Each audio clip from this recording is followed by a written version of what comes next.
In time, I used to have hair like that. Isn't it good? Yeah. So, we're all going that way. We're all going to have hair again like that. Anyway, back in the 70s, I was at college. And I used to go to college every day on my moped. I used to drive 25 miles on this little poxy moped going... And I'd arrive at Hendon College. I was studying hotel and catering management at the time. Oh, this is quite good, isn't it? Oh, I like my hair like that. And I was very shy around girls because my parents were a bit of a car crash when it came to relationships. So I thought... Oh, I don't want to be in a car crash. Oh, I've got these bits here coming down. Right. And anyway, there was one girl. She was very nice. And I went, oh, I do like you. And I went up to her and I said, I plucked up courage. Very hard, you know. And I went, oh, can I invite you out, please? And she kind of went, oh, have you got a car? And I went, no, sorry, I've only got my little scooter thing. And she said, sorry, I'm not going out with you unless you have a car. So anyway, a few weeks later, I was going to college.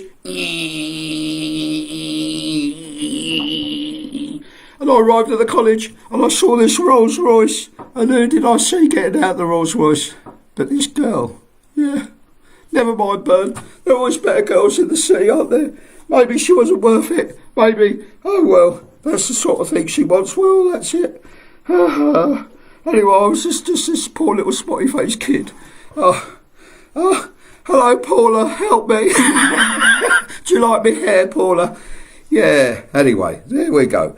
And so, there I was, working in this place, and in this factory place, and I was quite caring. After college, I went to work in this big sort of food factory place. And we used to have nylon coats and nylon hats. And I remember you used to build up static. And when you used to touch the light switch, you go... God, if you ever got sleepy, you go... And my hair would go... Anyway. And I was quite caring. I used to help a lot of the people there. A lot of these women were on the wrong tax codes, single mums and that. And I'd say, look, dear, you're on the wrong tax code. And I used to help them fill in all their paperwork and get lower tax codes.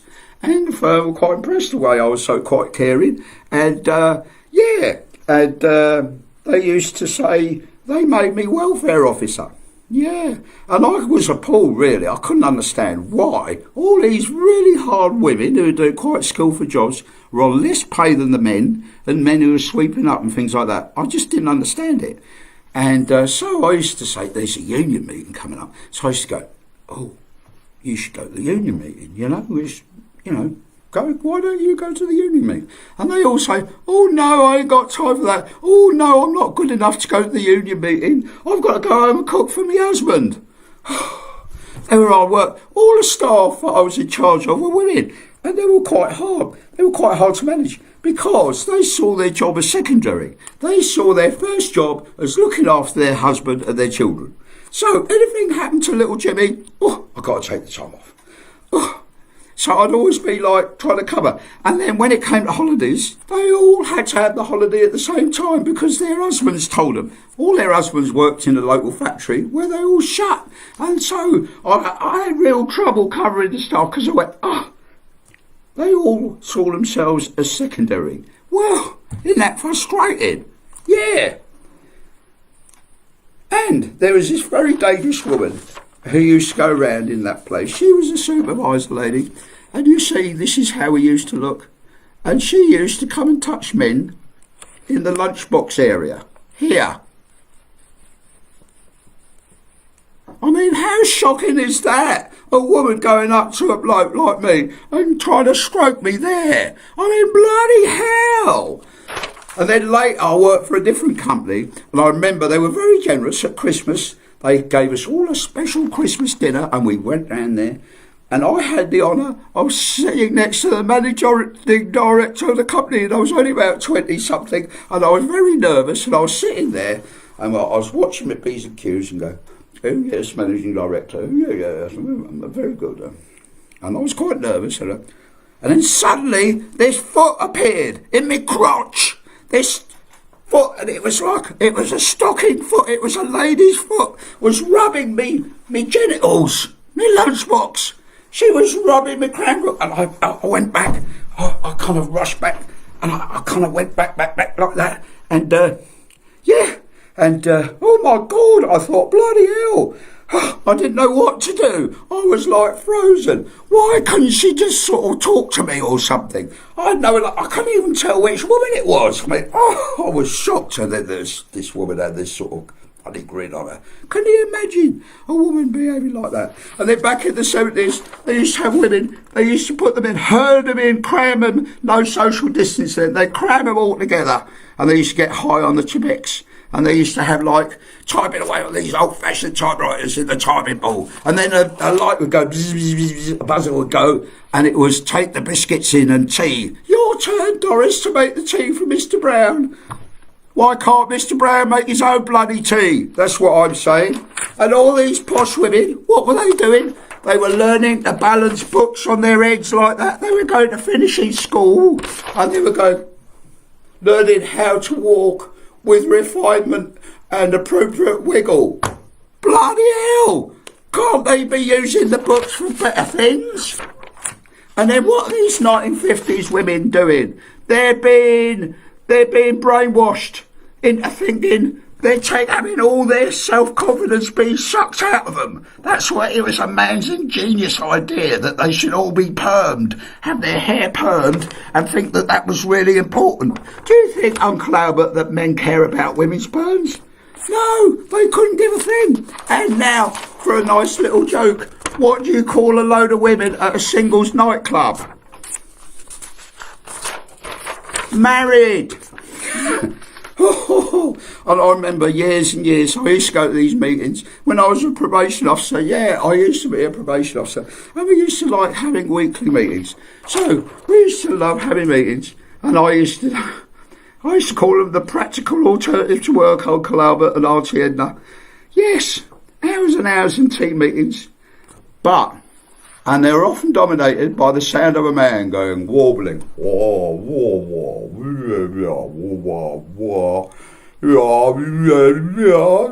wah, wah, wah. And I was beginning to think, I wish they'd bring down the oxygen now. We're going to need it. I'm going to need it. I'm going to fall asleep. And he'd go,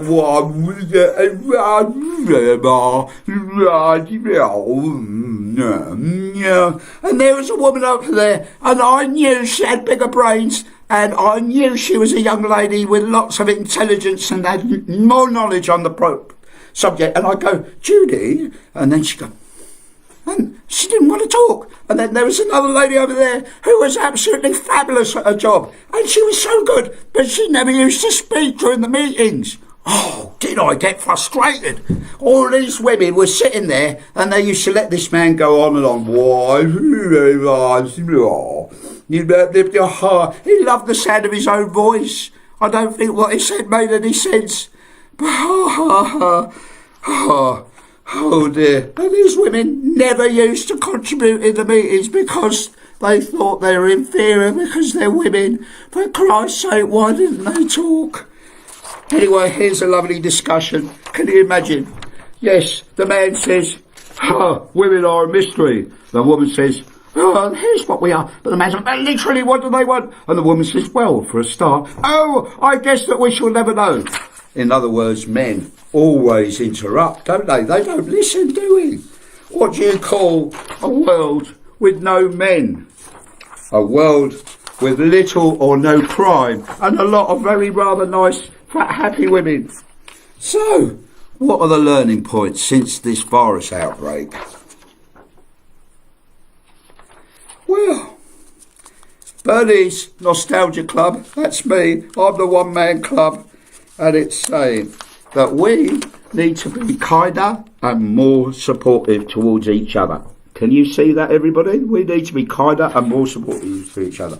Princess Diana said, and this is lovely, she said, carry out, can you see that? Carry out a random act of kindness with little or no expectation of reward, safe in the knowledge that one day someone might do the same for you.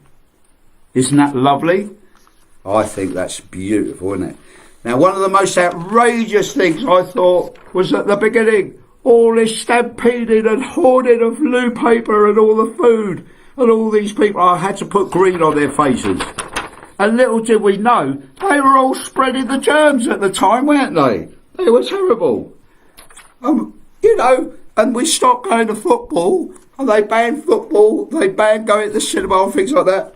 But the Parliament carried on meeting, and they're all spreading the germs. And then suddenly Boris, he got it, and he went into isolation, and poor fellow, he became quite ill. And he sent out this lovely letter from Downing Street.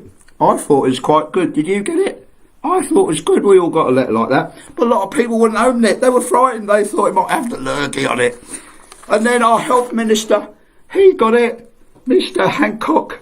And then Professor Christopher Whitty, he got it.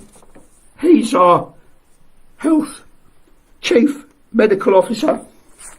Then this man, if you don't know him, you're better off not knowing him. But anyway, Uncle Albert and Auntie Edna, this is Dominic Cummings. His idea was to do herd immunity to protect the economy. And that if that meant that a few pensioners died, apparently, allegedly, he said too bad. And that was in mid-March. They announced that the UK would be taking a different route from everybody else in dealing with the pandemic, that would be doing the herd economy. But when they found out what this would mean to our hospitals, they stopped it. And that's why they say we must look after our NHS. We must look after the people, not the NHS. And then this man, do you remember him, Michael Gove? His family got it, and you can see the bugs, the virus climbing up his. Look at the curtains, they're full of the bugs. And any teachers, when you mention Michael Gove, they kind of go, ah! Anyway, now Auntie Edna, what do politicians and nappies have in common? What do politicians and nappies have in common? Well, they both need to be changed frequently. And Uncle Albert, sadly, too often for the same reason. Now, Auntie Edna and Uncle Albert, now seriously, what is one of the main learning points since the outbreak of this horrible virus? Well, the most successful countries in dealing with the virus, can you see them? New Zealand, Taiwan, Iceland, Finland, Norway, Denmark and Germany. They are really successful in dealing with the virus, unlike many other countries. And what have they all got in common? Women. Women are their leaders. Can you see them? Germany, Taiwan, New Zealand, Denmark, Norway, Iceland. This is a famous saying, a woman is like a tea bag. You can't tell how strong it is until she's put in hot water. Eleanor Roosevelt said that. Isn't that telling that all these countries being run by women are the most successful in dealing with the virus? That's amazing, isn't it? So, I'm saying to you, women, stick up for yourselves more. Britain, come on, Aunt Edna and Uncle Albert and I, Auntie Edna and Uncle Albert and I would all say, women of Britain, stick up for yourselves more. Stop sitting in the meetings being quiet. Go to the union meetings. Go to your local town council. Tell the husband to cook his own dinner. Get on with it. Demand equal rights. Demand equal pay. How long have we had the Equal Pay Act in this country? Since the 70s, and we still haven't achieved equal pay in the United Kingdom. What is the matter with you women? Get on with it. Stick up for yourselves. Alright? Stop being her indoors. Get more involved. Now, there used to be a saying, a woman's place is in the house. Alright? Woman's place is in the house. What do you see? Not her indoors anymore, but the House of Commons, all right? And what Julie Garland said, I really like this. Be a first-rate version of yourself. and not a second rate of somebody else. That's what Auntie Edna would say, and Uncle Albert, and me. So, here we are.